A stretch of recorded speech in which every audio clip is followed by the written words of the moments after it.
สบายดีพี่น้องสบายดีFCทุกคนเนาะ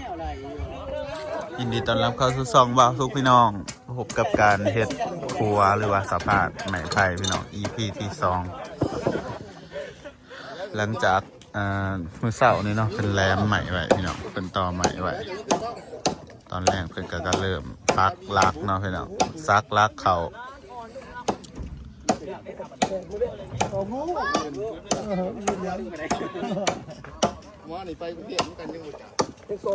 อันนี้กำลังเริ่มเตรียมเนาะพี่น้องกำลังเตรียมซักลักอยู่ทางอันนี้โอ้คนกรุงเทพกับมาเนาะจะเริ่มซักลักใส่ปักใส่ปีนี้ก็ปีกายตัวได้ต่ำกว่ากันวะซ้ำกันบ่ความสูงนี่ปีนี้น่าต่ำเนาะน้ำขึ้นแป๊บเดียวนี่สู่ไปแล้วนี่เนาะนี่พี่น้องการเห็ดครัวปีนี้ก็คือเริ่มต้นด้วยหัวปีเนาะแล้วก็ต่ำกว่าปีกายพี่น้อง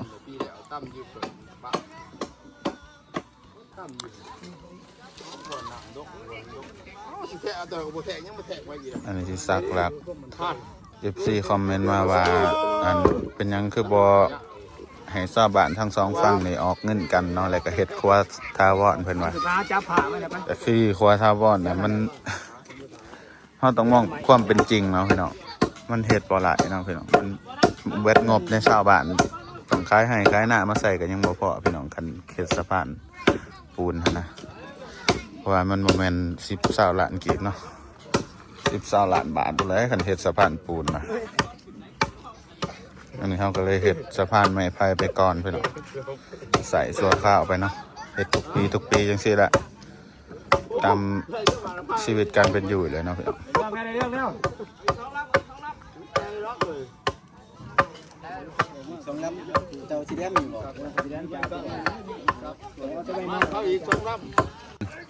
เซตเตอร์หนาตัวไปไซส์แหละ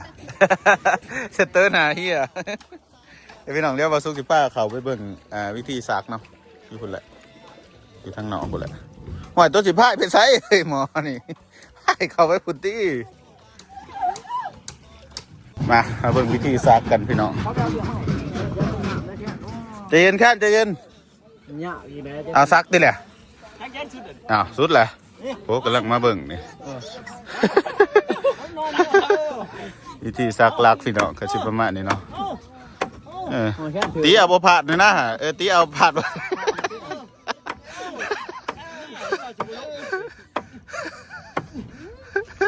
ตีหนาแล้วขันเขียว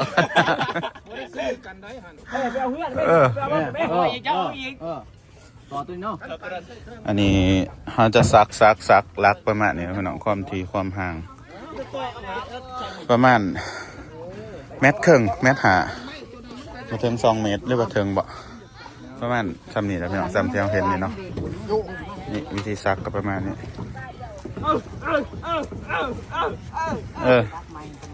แห้งๆอีกที่อาร์ม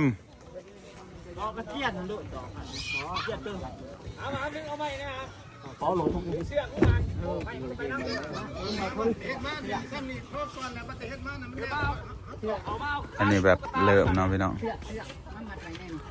โอ้ขึ้นได้เนาะ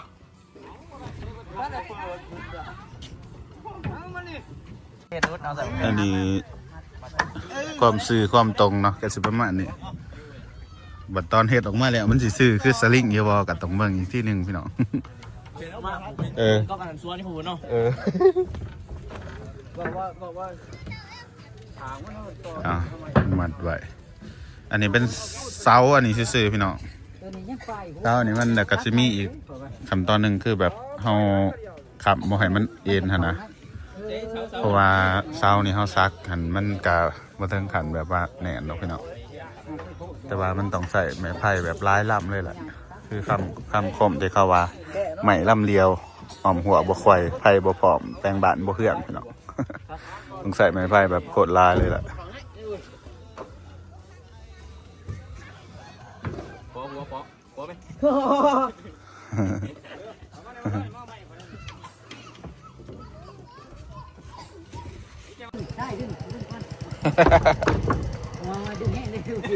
เ เขาสิจุ้มลงนี่เอาเนาะเอามาซักอีกว่าตัวนี้นะเอามาจ่ายนี่พี่น้องขั้นตอนต่อไปซักเลยกระจายจ่ายหมายความว่าอีหยังเนาะในภาษาไทยกับโบหูคือกันพี่น้องคือการก่ายไม่ได้สิแหละนี่แหละซักแนวนี้แหละเนาะเฮ็ดให้เบิ่งจังซี่แหละทำกระจายเพื่อเฮ็ดให้มันบ่เซไปเซมาเนาะพี่น้อง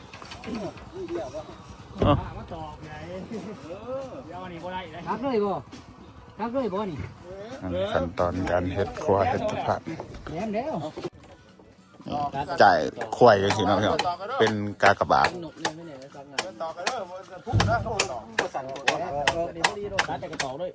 จ่ายไปเพื่อนบอกให้ใหม่มันครัวเฮาเอ็นหั่นน่ะเป็นสายเอ็นครัวมันก็จ่ายสุอันนั่นแหละจนหอดผมจนสุดครัวพุ่นเลยเนาะพี่น้อง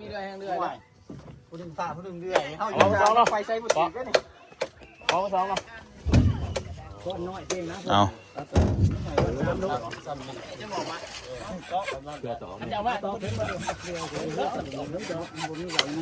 เอา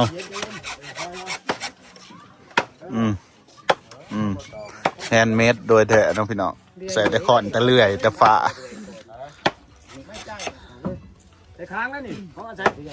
สภาพนี้จะเที่ยวได้ตั้งแต่คนกับมอเตอร์ไซค์เลยพี่น้องหรือว่ารถจักรส่วนรถอย่างอื่นเนี่ยขามอะไรซาเล้งหันกับขามได้อยู่เนาะขามได้แต่มอเตอร์ไซค์กับคน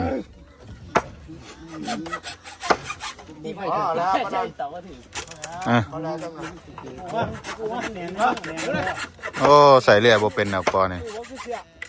โอ้ปานไหนอยากได้เมียเฮ้ย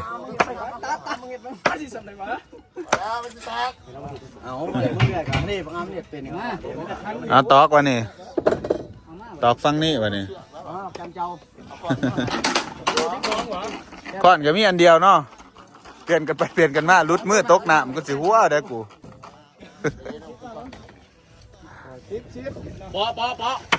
ตั้งปีนั้นก็เฮ็ดยุทธานี่แหละพี่น้องปีอันโกโปปีใหม่ตกลงนี่เสียลงนี่แหละยันไปหัวซักแล้วตีบอกให้มันเลยตีฮะพอให้มันอย่างพอให้ไปเห็ดบ่เป็นเพื่อไม่ขอนตกมาใส่ฉันเฮ็ดบ่เป็นบอกปอหั่นเห็นไปขอนลุดมือครับบ่ลุดเสียมือลุกกระดาษต้องมัดกระทันบ่ตอกตะปูไหวพี่น้องแล้วก็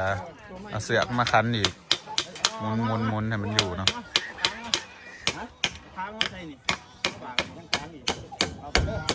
นี่ภูมิปัญญาสาวเนาะตอกตะปูว่าถือว่าดิว่าได้เมียแต่มอนี่ตอกต้องไอ้ผ้าก็ได้ก่อนเนาะเขาจะแรงเอาไม้ไปยืนกับได้ผ้าหมอเดี๋ยวจับดีอย่างเลยเที่ยวต่อกูรอคันนี่ได้แล้วแค่น้ำนี่เริ่มแนนแล้วนี่ซ้ำนี่เอาเสือกมาผูกในหอบนึงพี่น้องขันวันนี้พี่น้องขันตอนต่อไปเอาเสือกผูกอีกขันตอนหนึ่งส่วนนะครับโอ้โหตัดส่วนมาต้องหอบอะไรเนาะยังหลับแห้งเนาะตัดส่วนมาเนาะ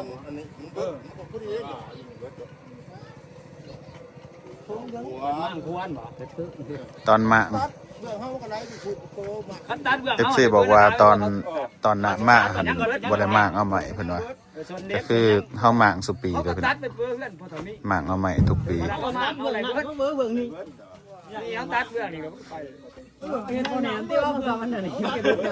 จะอยู่ใหม่บ่ได้ใหม่มาโอนหลายบ่ล่ะมันตัวอีกทีนึงไปเอาบอกว่าจริงเฮ็ดไว้มันแน่นะมันจะรุดง่ายฝากเลยมาแล้วมาแล้วตัดไม่ต้องเล่นต่อฮะเขาได้ไกลอันนี้ค้างมันพี่น้องใส่ตามแต่ละขอบอลได้ที่เฮาซักเฮาก็เอาใหม่มากาดใส่เนาะให้มากาดใส่แล้วก็สิมีไม้ไผ่อีกหอบนึงกาดจังซี่แหละคือเฮาเห็นนี่แหละเนาะว่าเป็นอะไรมั้ยหลายขั้นตอนเฮ็ดหลายคน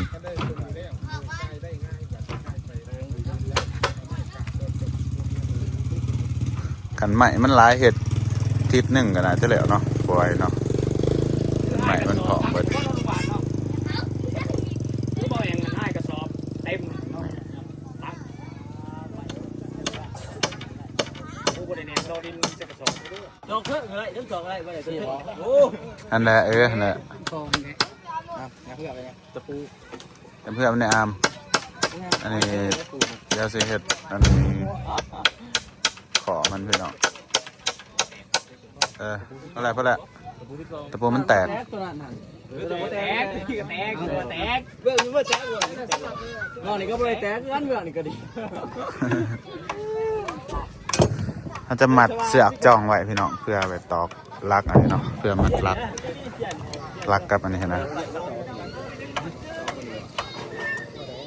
เดี๋ยวการเขาต้องให้มันตรงกันนี่เลยพี่น้องต้องให้มันสื่อกันเพราะว่าการมันบ่เกินกันหนามันสีเป็นกว่าต่ำกว่าสูง มันต้องหล่อเนาะกูอยากหล่อพวกนี้อยากเป็นห้องหล่ออยู่ เวลาอยากเฮ็ดตามเนาะจะเฮ็ดได้เด้อ มันหล่ออยู่แต่ว่ากูอยากหล่อคือมันนะ เวลาเท่ากู เดี๋ยวเสียตัวคันสีหอยนะผ่านไปทาง ได้มาตอกกระตอกเอาขึ้นนะบ้านเนี่ย เดือยตัดเด็กเดือยตัดเด็ก เฮ็ดตะลินมอยตั้งใจเฮ็ดเวียกเฮ็ดงานในตี โอ้แล้วก็จะเห็นเป็นสีน้อง จับไปเลยจับมาถึงพวกกันด้วย แต่มันยาวก็ตัดออกพี่น้อง ตัดขุนให้บาดเนี่ยเบื้องนั้นเปิดอะไรต่ำกว่าเอ้า อันนั้นพอดีเด้อเฮ็ดถั่วตันไว้เล็กหน่อยเขามันโตนแต่ถ้าเห็ดสูงเล็กหน่อยเขาก็บ่โตนนะฮัน ผมแห้งมาก โอ้ยเห็ดอันนี้สูงกว่านี้เห็ดคาดมันสูงนะถ้าจะปีน ใส่บ้านต่อง่ายก่อนต่อง่ายเอาใส่รักลมมันแหน่เอาวันเดินเนี่ยคืออย่างมันกูบ่อยู่ดอกมัน เนาะ แต่ว่าต้องต่อไม่ต้องข้างเลยว่าข้างบนสื่อเลยใส่ไม่ห้าเอาตัวต่ออะไรเดี๋ยวตัวห้ามันกลับต่อเนี่ยมันคนเมาขามเขาก็สิยะเขาก็ถือเสื้อใส่ถ่ายไว้ก้อนในว่าขี่ขามยึดแต่เขาแก่เด้อ โอ้บ่แล้วเราบ่แค่เรื่อยก็บ่เป็น ใส่เดือยเป็นก็ไม่ได้จี้เด้อ หักไปทางคุณดิสิหักไปทางนั้นสิหักไปทางเหนือผม ฮักกระทั่งมันต้องแห้งผู้ เงี้ยสายมันอยากลองเนื้อเงี้ยมันขึ้นฮะเงี้ยมันออก เดี๋ยวมันต้องแห้ง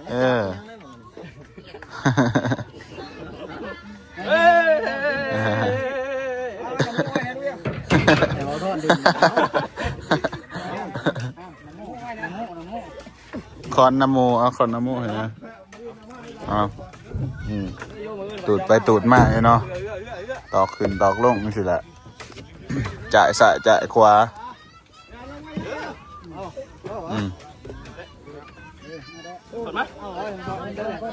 ตอกจับดีๆเด้อไปคอนนะเด้อ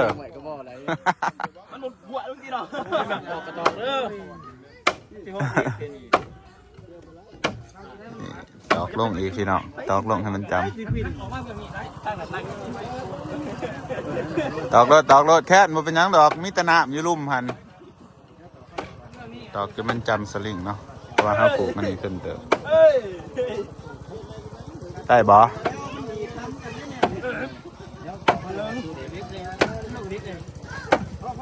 มันลงโพดบ่เขาว่าตอกขึ้นอีกเนาะก็ได้เบื้องนี้วันนี้แค่ ดีวะเนี่ยเสือกค่ะ ดีดอกไปมีตะน้ำอยู่ลุ่มหันเอาไปนั่งหรอกแค่นอนกระปากแตกวัฒนะ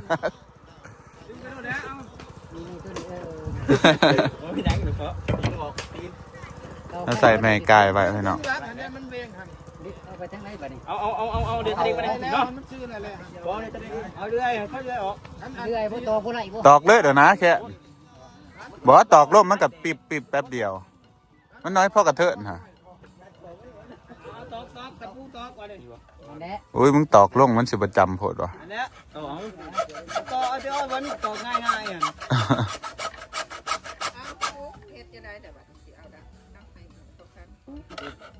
ตอกบ้านนี้พี่น้องตอกให้มันจำเนาะ ตะกี้ เฮ็ดเที่ย เฮ็ดแบบนี้ไปเรื่อยๆจนพุ่นแล้วเนาะจนฮอดทางไกลพุ่นแล้วตัวนี้ไปเรื่อยๆเรื่อยๆเรื่อยๆจนพูดจนสุดไปเลยเนาะ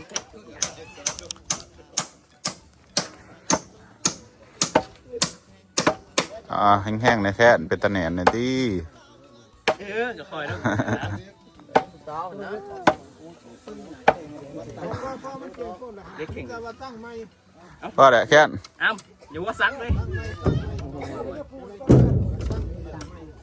จอดก็ไม่ต้องมาอยู่ยังไงก่อน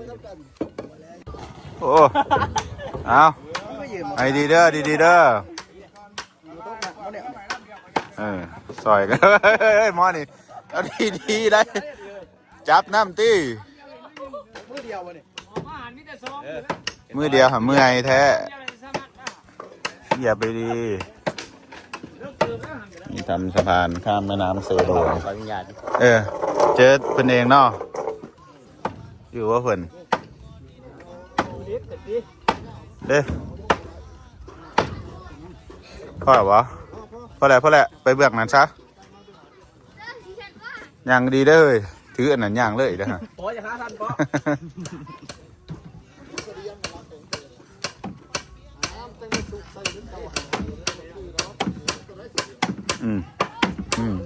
น้ำปะ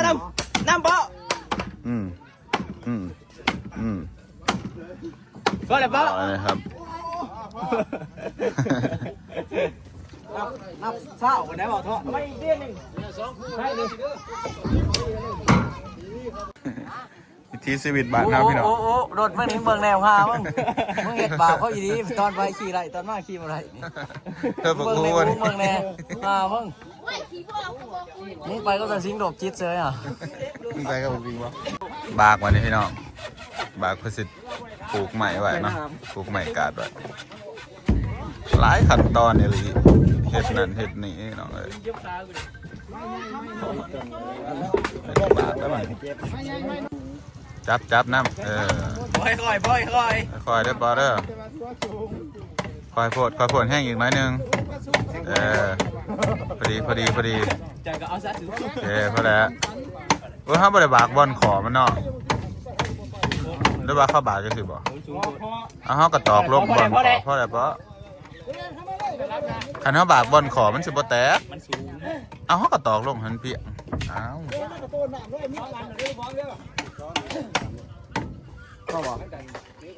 วันนี้ฮอดขั้นตอนคันเสือกแล้วเนาะวันนี้คันเสือกผูกไว้กับไหมเนาะ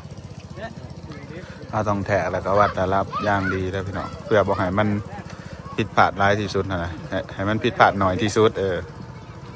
ให้มันตรงให้มันซื่อให้มันเพียงกันอาจจะมีผิดพลาดในจักหน่อยกะมีคือกันสูงหรือต่ำเขาว่าพอดีแสดงว่าแบบคนละแบบสิ เอามาทอดนกเป็นแบบนี้ จะวักอีกบากอีกไม่รู้ เอามาทอดนก โมใหม่มันเป็นใหญ่ ไม่ใหญ่ มันเอาไม้เดี๋ยวไม่ได้พอไม้ ไม้ละบากไปหันไม่หันผ้าพันทางมัน ของค้าง อ่อนเทียมเฮ็ดไปเลย เครื่องเล็กเล็กมันต่ำ ไอ้ลุงพาอันนึงเส้นนึงอ่ะใช่ละเส้นนั้นลุงพา นี่นะนี่ขั้นว่าเสียวตัวนี้นี่จู้น้ำนี่มันก็มีนี่อันนี้เพียง หมุนอยู่บ้านนี่พี่น้องหมุนนะเสร็จแล้ว ข้างในฮุบเขาว่าจะได้ก่อนวงเลย ค้างกับกระแทกก็รอดมา2 เมตรกับ2 เมตรไปเลยไม้ค้างมันค้างแล้วก็ปั้นไปรอดกันดีนะ เอาตัวได้ตรงตัวได้บ่ตรงเนาะบ้านนี้ตอนสิลอก เอาย่าสำนักไม่เอาแจกสำนักเอาไม่แจกทางมานานวางรถทางวางรถนะวางเขาสองเลยเอามาจากพวกนั้นกว่า10 ต่อนี่ ไปพุ่นอาไปพุ่น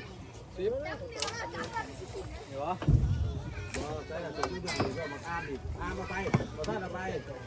เห็นรถสดบักทางใส่หัวเสาทางใส่คุยบ่เยอะบักเหรอถ้าตัวนี้อะไรนี่พวกหัวนี่พวกสำนักบ่มาพวก เอาเลยเอาซ้ำนี่เลยก็ได้ แบบซ้ำนี่แหละคันโน่นนี่เอาแบบมีแต่หายไหมหายเงี้ย เออ ต่อพีที่บอก ไม้ใหม่ เอาวันนี้เหรอ ทางหัวเสาตัวคอหัวเสา ตอกข้างหน้ามาเบื้องนี้มันจังสิบ่นะ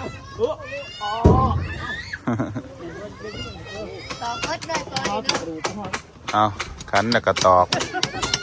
แล้วก็ขัน ร้อนที่ใหม่เท่าไหร่ดอก โอ้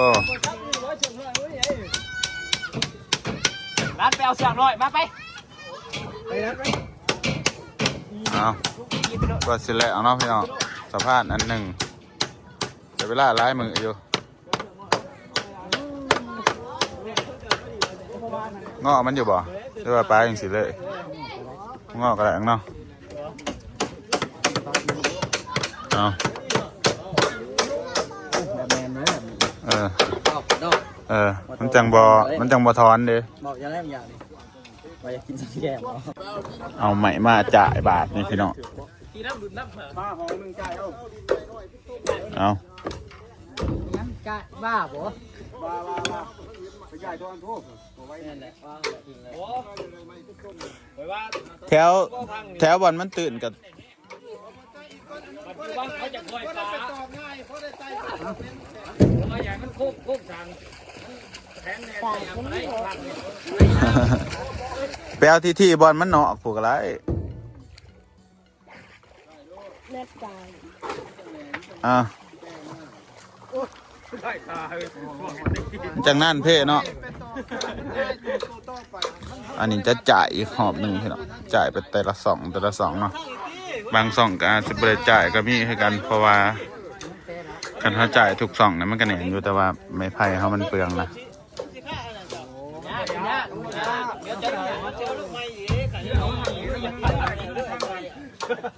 วิดรัก โอ้ยลัก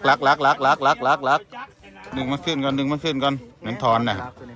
เอ้าหูเอื่อนเนาะ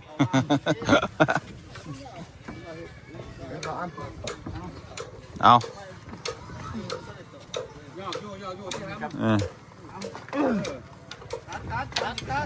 กูผู้เดียวบอกไว้เนี่ยตายดีเลย ต้องมีคนจับเพื่อสองคนอยู่สองจับสองนี่ หยุดมึงเหยียดยังหยุดเนี่ยมา เอา เอาเนี่ย มาพร้อมกัน1 2 3ค่าหินบ่จักสูยี่ลุ่มมาตอกเอาป่ะนี่ เฮ้ยดิเนี่ยตัด น้ำเขา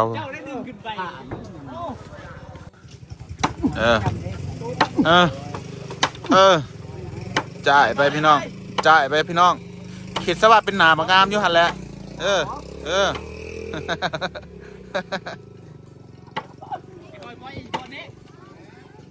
เพราะอะไรไอ้มันจะตึงเลย มัดบานนี่พี่น้อง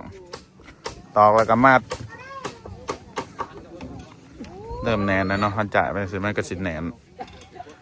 อันองค์ประกอบของครัวก็จะมีประมาณนี้นะพี่น้องซักลักทั้ง2 ลัก 2 ฝั่งเนาะแล้วก็จ่ายปฏินกาอะไรก็เอาเคลื่อนไม้เอียงไม้คาดมันประมาณนั้นแล้วก็ขั้นตอนต่อไปก็คือต้องเอาไม้ไผ่มาเลี้ยงกันเนาะแล้วก็เอาแปดมาปูก็สามารถเที่ยวได้แล้วพี่น้องส่วนไม้สาวรักกับจ่ายเนี่ยเขาต้องเฮ็ดจนพุ่นแหละจนสุดพุ่นเนาะความถี่ความยาวก็ประมาณนี้ บัตรแล้วบัตร ครึ่งไงแล้วในที่แค่มึงเลยโอ้ย ไปเรื่อยๆพี่น้องลบไปลบมาเสร็จแล้วเนาะวันนี้ห่อมีเพิ่นขยับมาจากบอลนะพี่น้องมาป่องที่2เนาะคือเอามาป่องที่2เลยขามป่อง1ที่ขามก็คือเอาเห็ดป่องนี้แล้วกันมันทีก็ได้กลายใหม่มานะแล้วก็ขึ้นไปข้างบนไปเห็ดป่องตัวนี้ได้มันจะง่ายเนาะป่องนะครับขึ้นไปตอกที่เส้นได้สบายเนาะก็ต้องใส่เหือ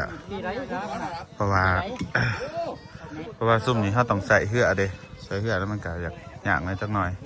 เพราะว่าเหือมันบนอีกเนี่ยมันขยับไปเรื่อยขึ้นบุกี้อ่ะเอาขึ้นบางก้อนนี่เบิ่งเอา เอาอีกน้อยที่เอาทั้งหน้าเลยหลังเลย ล้างมัน หลังนี่มัน เอาลูกอีกได้จังมา ก้อน ลูกจะนาน เอา ไปบ่ ตรงบ่บัดนี้ตรงบ่บัดนี้เอา เดี๋ยวคนถ่ายคลิปให้ต้องบ่ โอ้เจ้าน้ำคือการหมดเลย บ่ต้องจับหรอกสลัดทุกน้ำพอดีแล้วขายเบอร์โตยังบ่พอ สูตรมาในไม้ งานเทือกพี่น้อง เอาสิครึ่งให้งั้นจะได้เฮือนนี่คอยเฮือออกบ่อ๋อ ต่อข้างไหนต่อข้างนี้บ่ต่อข้างไหนข้างนี้บ่ เอาเพื่อนนี้ก่อนก็ได้ไป ขันก่อนมันจึงเหนียวมันจึงตอกสบาย เอาเฮ็ดแบบนี้ลงไปลงมาอยู่คันที่เอาไม้คันบ่แม่นเอาเสือกมาคันหมุนระวังมือบักอามหั่น จุ่มยาวหลายจุ่มนึงจุ่มที่เป็นสันนิวิทย์เลย โอ้ หมุน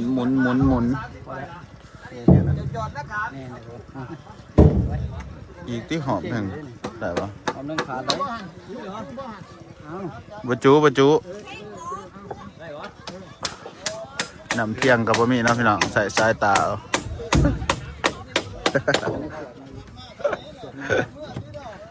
เดี๋ยวไอ้บ้า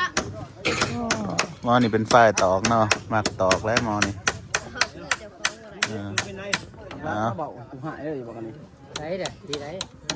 ตอกเป็นอยู่แสดงว่าไอ้หรอเอา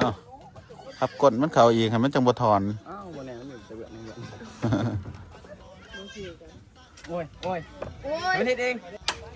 นี่หน้าตาเริ่มเป็นขัวเริ่มเป็นสภาพนะพี่น้องได้มา4-5-2 เดี๋ยว4 5 ปองเลยเป็นสภาพเนาะ เป็นสภาพละอันนี้แรงเดียวเลยนี่มืออื่นโมเมนแล้วเลยเพราะมืออื่นนี่ มืออื่นเฮ็ดต่อยพี่น้องแรกนี่ได้มาลุ้นกันมาเสียดายเหาะใจน่าจะเหาะแถวๆนี้แหละเพราะว่าเหาะมีแบบลองซื่อๆนะ บ่คันมาบ่อันนี้แน่ครับราคาดีหน่อยนึง เออ ดูนึงไปเฮ็ดมาดิคุณ เฮ็ดเลิกมาแต่พุ่นเนาะต่อกันเข้ามาเนาะแห่งสุดไว้ นั่งเบิ่งกันดี นั่งยาวว่าจันเบื้องนั้น ๆย่าเกิด มืออื่นนี่แบ่งกัน2กลุ่มเฮ็ดก้นละฟังบัดนี้ ใช้ได้ เฮ็ดก้นละฟังนี่มันสิต่อกันอยู่บ่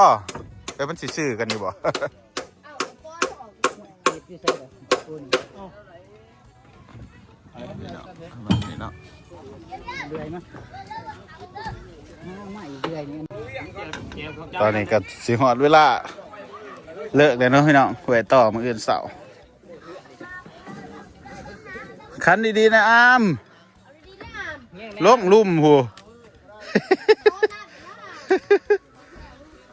ตอนนี้ได้อยู่ประมาณ2-4-5-2เนาะพี่น้อง5-2อันนี้เขาก็สิปูเพื่อไปเหยียบเนาะบัดพุ่นแหละหอบบัดมัดแล้วเขาก็สิเริ่มตอกตะปูใส่พี่น้องเอาตะปูใส่จังเอาไม้แปะมาปูตอนไหลเอาคนแล้วเนาะท่านจะใส่ไม้ไผ่เบิด90%เลยส่วนไม้กาดนี่เป็นไม้แนวอื่นเนาะไม้คานมันสิประมาณนี้พี่น้องการเฮ็ดสะพานบ้านเฮา EP ที่2มื้อต่อไปจังมาเฮ็ดต่อยในมื้ออื่นจังว่ากันวิธีการเฮ็ดก็สิประมาณนี้แถวตำฝั่งมันจะบ่ทันหยาบปานใดพี่น้องมันสิเป็นหยาบบอนพุ่นเนาะมันสิเริ่มเลิกลงไปเพราะว่าแถวนี้มันหนักบ่ทันเลิกนะบ่ทันถึงฮอด10 เมตรครับฮอดพุ่นมันก็สิเลิกลงไปเลยเพราะว่าอันได้รับความเลิกมันก็ประมาณ15 เมตร16 เมตรพี่น้องความเลิกของน้ำเซโดนแต่ละที่แต่ละบ้านก็สิความเลิกต่างกันเนาะแต่ว่าสำหรับฝั่งบ้านบ่ซุกนี่14 15 16 เมตรแต่บอลเลิก